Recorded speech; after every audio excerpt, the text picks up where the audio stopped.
Quem é o lateral do Corinthians que está indo para o Chelsea? Vídeo de hoje do canal do Nicola traz todos os detalhes do negócio, incluindo valores e as condições em bônus. Preciso te falar também sobre o salário de Neymar no Santos. Tem novidade importante no São Paulo a respeito da reunião no Conselho Deliberativo, com Júlio Casares abrindo o jogo sobre uma série de temas. Falo também sobre Abel Ferreira, que para se valorizar deu uma diminuída no currículo de Jürgen Klopp.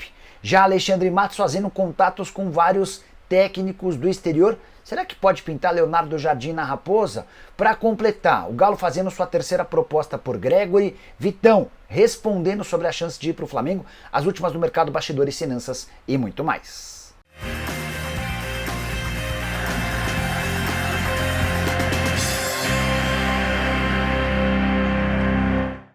Fala aí pessoal, sou Jorge Nicola, bem-vindos a mais um vídeo do canal, sempre bom ter vocês por aqui, sem perder tempo só pedir para deixar like, se inscrever no canal e ativar as notificações. Bora contar também que todo esse conteúdo é um oferecimento de Superbet, casa de apostas esportivas, licenciada pelo governo e patrocinadora de São Paulo, Fluminense e América do Rio.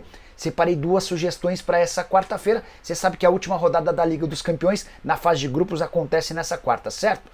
Minha primeira sugestão vai por uma múltipla com jogos no exterior. Eu preciso da vitória do Leverkusen contra o Sparta Praga, da vitória do Manchester City contra o Bruges, da vitória do de ambos marcam para PSV e Liverpool, e da vitória do Bayern de Munique contra o Slavan Bratislava.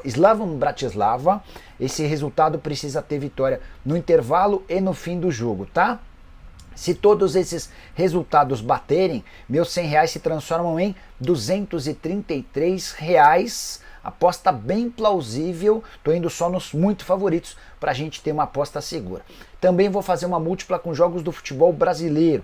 Preciso da vitória do Mirassol contra o Guarani, da vitória do Vasco contra o Maricá, da vitória ou do empate do Corinthians contra a Ponte Preta e da vitória do Grêmio contra o Monson. Se esses resultados baterem, meus R$100 se transformam em R$413. Você pode escolher qualquer um desses jogos, retirar algum jogo que você não esteja tão confiante ou acrescentar para fazer a múltipla que te achar mais conveniente. Para participar é super simples, link no comentário fixo ou na descrição do vídeo, clique em qualquer um deles, faz seu cadastro e vem se divertir comigo na Superbet. Só é muito importante lembrar que você precisa ter pelo menos 18 anos de idade e jogar com responsabilidade, certo? Bora começar o vídeo com aquele tradicional giro de notícias. Rafa Benítez é o plano A, B e C do Botafogo. John Textor tem conversado com o treinador espanhol há alguns dias. Rafa que não trabalha desde o ano passado, quando comandava o Celta. Importante contar que nesse momento da negociação as partes discutem sobre salário e tempo de contrato.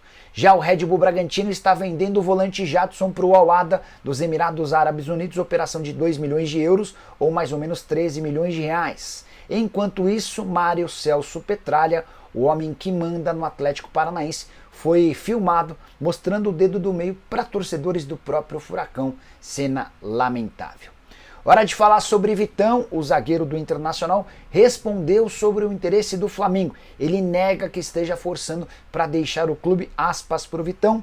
Vale ressaltar que estou muito feliz aqui. Falaram que estou forçando a minha saída, mas é tudo mentira. Estou feliz e vamos por mais vitórias. Sobre essas notícias da negociação com o Flamengo, eu também estou vendo. Sei o mesmo que vocês. Tenho um contrato com o Inter e não é novidade para ninguém que sou feliz aqui. Deus sabe de todas as coisas. Estou feliz e o que tiver que acontecer, estou preparado. Só mais uma notícia importante sobre o Flamengo. O volante Alan, que era alvo do Pumas, a negociação está encerrada. O time mexicano havia sugerido um empréstimo, o Flamengo disse que só topa negociá-lo em definitivo. Hora de falar sobre o Clube Atlético Mineiro. O Galo fez sua terceira proposta para comprar Gregori do Botafogo. A mais nova oferta de 5 milhões e meio de dólares. O Atlético havia começado em 4 milhões de dólares, subiu para 5 milhões de dólares e agora bate 5,5, valor que equivale a quase 32 milhões de reais. O Galo espera para as próximas horas uma resposta de John Textor. O dono da SAF do Botafogo tem afirmado que não quer negociar o Gregori, pelo contrário, prefere lhe dar um aumento salarial e manter o Gregori como titular absoluto, formando uma baita dupla de zaga de volantes com o Marlon Freitas. Só para completar, em paralelo a isso, Textor tenta segurar o Gregori, dando um aumento, mas se topar o negócio, dá para dizer que o Botafogo vai ter um enorme lucro. Isso porque o Botafogo havia comprado o Gregory do Inter Miami por 2,5 milhões de dólares e poderia vendê-lo por 5,5 milhões de dólares. Para completar o noticiário atleticano, Matheus Mendes, que pertence ao Galo, goleiro de muita capacidade, está emprestado ao América, mas não entra em campo nessa noite. Coelho precisaria pagar uma multa de R$750 mil para utilizar o atleta, e há a decisão dentro do Coelho de que não vale a pena fazer tal investimento.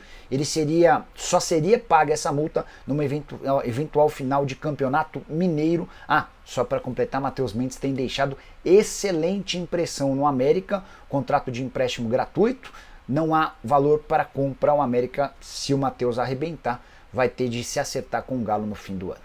Hora de falar sobre o Cruzeiro e a busca por um técnico com desacordo em relação aos salários por Renato Gaúcho. Eu nem descarto que essa negociação volte a acontecer, mas o Alexandre Matos, o CEO do Cruzeiro, está no mercado em busca de outras alternativas. Nessa terça-feira ele conversou com o empresário de Carlos Carvalhal e também com o Luiz Castro. Nessa quarta-feira há conversas com Leonardo Jardim, treinador que nesse momento está trabalhando no Al Ain dos Emirados Árabes, mas pode sair a qualquer momento. A situação dele não é boa. Só uma vitória nos últimos 6 jogos, uma vitória, um empate e 4 derrotas. Cheguei a conversar com um empresário brasileiro que atua muito fortemente no mundo árabe, o Flávio Viana, e ele contou que a condição do Leonardo Jardim por lá é periclitante, que ele pode cair a qualquer momento. Diante desse cenário, situação mais confortável para que o Cruzeiro possa avançar por esse nome. Leonardo Jardim, que tem trabalhado no mercado do Oriente Médio já há algum tempo. Desde 2020 ele saiu da Europa quando treinava o Mônaco. Desde então esteve no Al Hilal, no Al Ahly, no Al Rayyan e agora no Al Ain. Se o Cruzeiro não avançar com nenhum desses técnicos estrangeiros, pode começar a pensar em treinadores brasileiros. Prometo ficar de olho em qualquer novidade, conto para vocês. Quero contar também que Abel Ferreira justificou mais um tropeço do Palmeiras, empate em 0-0 com o Red Bull Bragantino, tomando sufoco em alguns momentos do jogo. Falando de Jürgen Klopp, só para lembrar que o ex-técnico do Liverpool hoje trabalha no grupo Red Bull e esteve no Allianz Parque para assistir a partida com foco maior no Red Bull Bragantino. No fim do jogo, Abel Ferreira disse o seguinte em entrevista coletiva: hoje esteve aqui um senhor chamado Jürgen Klopp, que ganhou menos títulos em 8 anos no Liverpool do que a minha comissão técnica aqui no Palmeiras. Portanto, não venha me falar de fome de títulos, fecha aspas. É o Abel Ferreira mais uma vez adotando esse discurso de embate, de confronto, de nós contra todo mundo, e agora usando o Jürgen Klopp como exemplo. Só é importante ressaltar, né, Abel, que o futebol inglês é muito mais complexo e difícil do que o futebol brasileiro. Por lá o nível de exigência e de investimento é extraordinário. Então não sei se dá para diminuir o Jürgen Klopp desse jeito. Você, torcedor do Palmeiras, concorda com o que disse Abel? Dá para criticar o treinador alemão para valorizar o Abel Ferreira ou nada a ver? Já uso o espaço para comentário para registrar sua opinião. Só para completar sobre o Verdão, o Palmeiras venceu só um dos últimos 4 jogos, com vitória contra o Santos. Na sequência, no restante desses duelos, empates com o Noroeste Bragantino e a derrota para o Novo Horizontino. Preciso te contar bastidores da reunião do Conselho Deliberativo do São Paulo que aconteceu na noite dessa terça-feira. São Paulo apresentou para os seus conselheiros números da temporada passada muito ruim, com um prejuízo acima de 200 milhões de reais. Vários dos conselheiros pediram a palavra e demonstraram enorme preocupação com a condição financeira do time. O Júlio Casares, presidente do São Paulo, também discursou sobre Evangelos Marinakis, o magnata grego que negocia com o São Paulo a participação, a compra de um percentual de Cotia. Segundo o Casares, não há nada muito próximo de ser concretizado e ele não pode dar mais detalhes a menos que o acordo avance, e aí ele promete reunir o Conselho Deliberativo para voltar a tratar sobre o tema. O Júlio Casares também foi perguntado sobre como é que anda a reforma do Morumbi. Ele disse que não há nada para apresentar até esse momento e quando tiver alguma coisa leva ao conhecimento do Conselho Deliberativo. Douglas Schwartzman e Moreto apresentaram resultados e dados do time da Copa São Paulo e também das categorias de base e foram aplaudidos até por gente da oposição.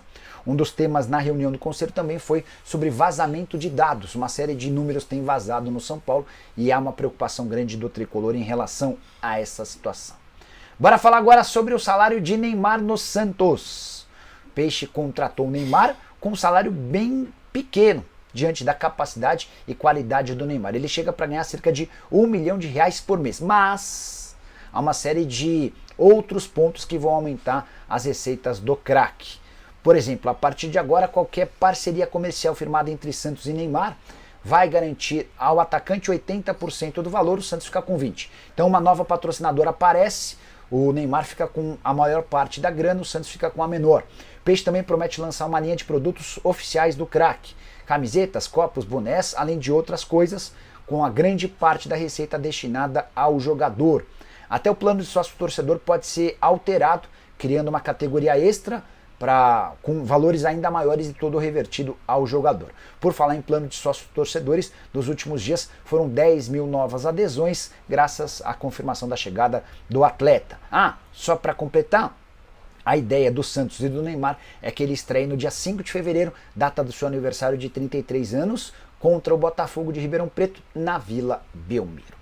Bora fechar o vídeo para falar sobre o Corinthians, que está mesmo vendendo o lateral esquerdo Denner. Só 16 anos de idade, seu destino é o Chelsea. Importante lembrar que ele só pode se mudar para o clube inglês quando completar 18 anos, mas a operação está praticamente sacramentada, 8 milhões de euros fixos, mais 4 milhões de euros em bônus, tá? E esses bônus estão todos atrelados à participação do jogador no time principal. A cada determinado número de jogos, o Corinthians recebe uma grana desse bônus que pode chegar a 4 milhões de euros. O Denner é muito bem avaliado no futebol internacional. Há quem garanta que ele está entre os 3 melhores laterais da sua idade. Só para lembrar que com 16 anos na temporada passada ele era titular do Sub-20. Na Copa São Paulo de Juniores esteve em 8 partidas com 3 gols e 1 assistência. Jogador frequentemente convocado para as categorias de base da seleção. Em breve disputará o Sul-Americano. Mas Nicola, por que o Corinthians vendeu alguém com tanto potencial por um valor tão baixo? O problema está na multa rescisória do atleta, especialmente para clubes brasileiros. Qualquer time do Brasil pagando 10 milhões de reais ao Corinthians pode levar o atleta, isso porque a multa nacional é calculada de acordo com o salário multiplicado por 2 mil. Isso equivale aos 10 milhões de reais. Para evitar a perda do Denner para um clube brasileiro, atleta que é representado pelo Juliano Bertolucci, com quem o Corinthians tem um enorme problema, o Bertolucci está cobrando na justiça 78 milhões de reais, houve o acordo, venda para o Chelsea, 8 milhões de euros fixos, mais 4 em bônus. A entrega acontece quando ele completar 18 anos, menino que faz 17 anos agora no mês de fevereiro. Ao menos entra dinheiro para o Corinthians, mas dá para dizer que é uma venda bastante ruim, levando em consideração todo o potencial desse atleta que é muito, mas muito, muito acima da média. E você, o que pensa sobre a negociação? Não esquece de deixar like, de se inscrever no canal. A gente se encontra mais tarde com outras notícias. Tchau!